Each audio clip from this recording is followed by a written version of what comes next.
proses bisnis internal perspektif.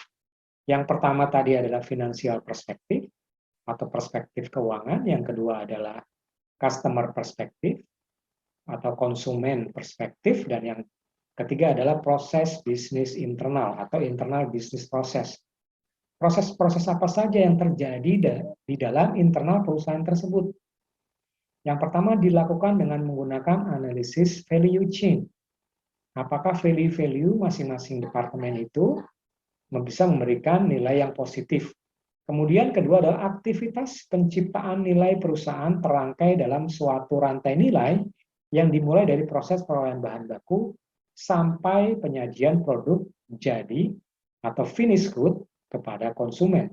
Seberapa besar efektivitas perusahaan dalam mengemas proses internal mulai dari bahan baku atau material, kemudian diproduksi di pabrik misalnya, kemudian dikemas, kemudian diberikan label, diberikan merek atau brands, kemudian di-launch ke pasar dan sampailah kepada konsumen. Itu mencerminkan seberapa efektivitas internal bisnis proses dari perusahaan tersebut bisa digambarkan dari produk tersebut. Nah, di sini adalah contoh monitoring and measurement strategi implementation dari internal bisnis proses perspektif. Nah, di sini contohkan ya. Ada pertama adalah strategi sustain, ada yang kedua adalah strategi harvest. Sustain adalah strategi untuk bertahan.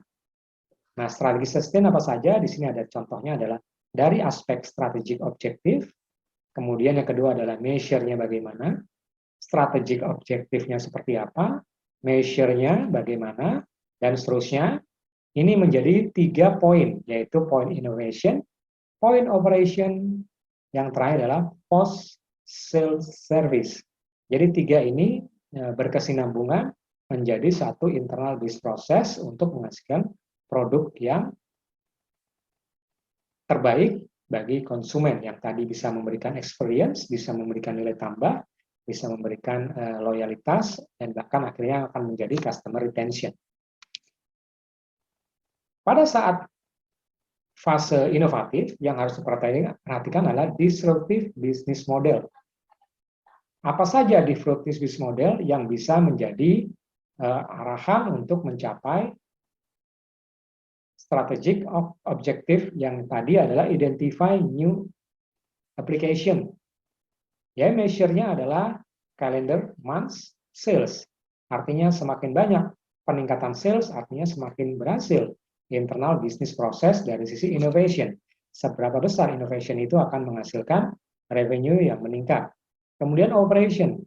Operation adalah bagaimana PO proses sampai dengan cost-nya seperti apa. Jadi mulai dari pengadaan barang, proses sampai dengan pembiayaan, seberapa jauh akan berpengaruh terhadap proses operasi. Kemudian yang terakhir adalah post sales service, box files and page number of pages, artinya jadi selama proses after sales service seberapa besar kesalahan-kesalahan yang bisa diperbaiki sehingga akan meningkatkan kepuasan konsumen. Bukan berarti produk yang diterbitkan itu tidak ada cacatnya atau tidak ada kekurangannya, tetap ada, tetapi seberapa besar responsiveness dari manajemen menindaklanjuti dari ketidakpuasan konsumen. Dan kalau sustain ini berhasil, maka akan sampai ke tahap harvest atau panen. Panen itu dimulai di proses operation, yaitu improve communication process between company and customer, yaitu bagaimana meningkatkan hubungan yang baik antara konsumen dengan perusahaan. Kemudian measure-nya bagaimana? Accounts receivable, seberapa besar accountability-nya terhadap improvement tadi. Kemudian di post service adalah warranty claims, yaitu seberapa besar kemampuan perusahaan untuk memberikan garansi atas klaim atau ketidakpuasan dari konsumen. Ukurannya dari apa? Measure-nya adalah survei feedback, jadi diberikan questionnaire untuk mendapatkan feedback dari konsumen. Kemudian kita masuk yang terakhir dari balance scorecard, yaitu perspektif pembelajaran atau learning and growth, pembelajaran dan pertumbuhan, atau biasa disebut sebagai learning and growth. Ada dua aspek di situ. Yang pertama bersumber dari faktor sumber daya manusia, kepuasan karyawan, sistem dan prosedur atau biasa kita kenal sebagai SOP, Standard Operational Procedure, kemudian ada organisasi, informasi yang dibutuhkan mudah diperoleh. Kemudian pembelajaran lebih dari sekedar training, mungkin pula proses mentoring dan tutoring. Jadi intinya pada proses learning and growth, bagaimana sumber daya manusia yang ada di perusahaan tersebut bisa di-maintain, dikembangkan, bahkan akan mengarah kepada sustainability dari bisnis tersebut yang didasarkan pada pengembangan mindset yang secara berkelanjutan, baik di situ training, mentoring maupun tutoring. Proses-proses ini kalau dijalankan dengan sistematis dan simultan tentunya akan memberikan pertumbuhan perusahaan secara berkelanjutan.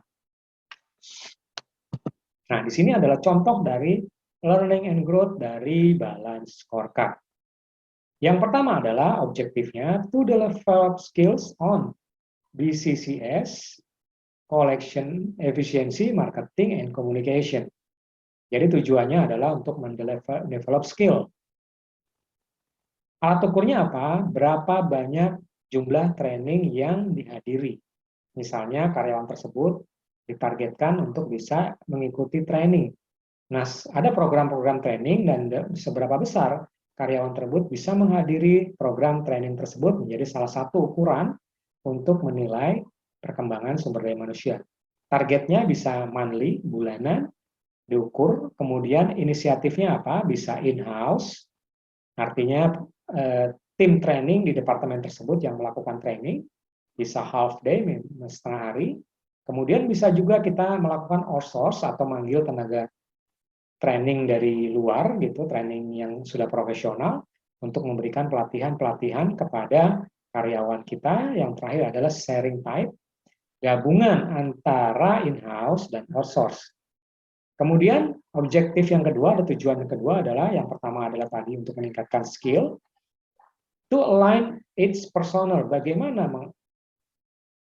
meng-align, menstimulasi, menselaraskan personal-personal yang ada dalam tim tersebut. Ukurannya adalah berapa banyak orang yang dibutuhkan, kemudian targetnya misalnya semesteran, 6 bulan sekali, semestral. Kemudian inisiatifnya apa? Review of function, jadi function review, review of structure, dan yang terakhir adalah review of plantilla. Jadi ada 3 proses terhadap inisiatif pengukuran yang tadi sudah disebutkan. Kemudian yang terakhir dari learning and growth, contohnya adalah to reward performing and innovative employee. Bagaimana dari proses learning and growth itu bisa memberikan penghargaan tentunya kepada karyawan-karyawan yang berprestasi agar turnover-nya rendah, bisa memberikan contoh untuk karyawan yang lain sehingga karyawan pertumbuhannya akan semakin efektif. Measure-nya dari mana? Collection dan efisiensi. Kemudian targetnya misalnya 100% quarterly, per 3 bulan atau per 4 bulan. Kemudian inisiatifnya misalnya ada weekly monitoring, monitoring mingguan, kemudian actual observation by dep head. Jadi masing-masing departemen head atau pimpinan unit departemen akan mengadukan evaluasi atau observasi terhadap peningkatan baik dari sisi skill maupun dari sisi knowledge maupun dari sisi attitude yang terkait dengan training. Dan yang terakhir adalah client feedback. Nah, ini adalah skematik dari pembahasan kita. Kesimpulan dari 4 balance scorecard tadi, ya, ada financial perspective, kemudian yang kedua di bawahnya ada customer perspective, yang ketiga adalah internal process perspective, yang terakhir adalah organizational capacity atau biasa kita sebut tadi sebagai learning and growth.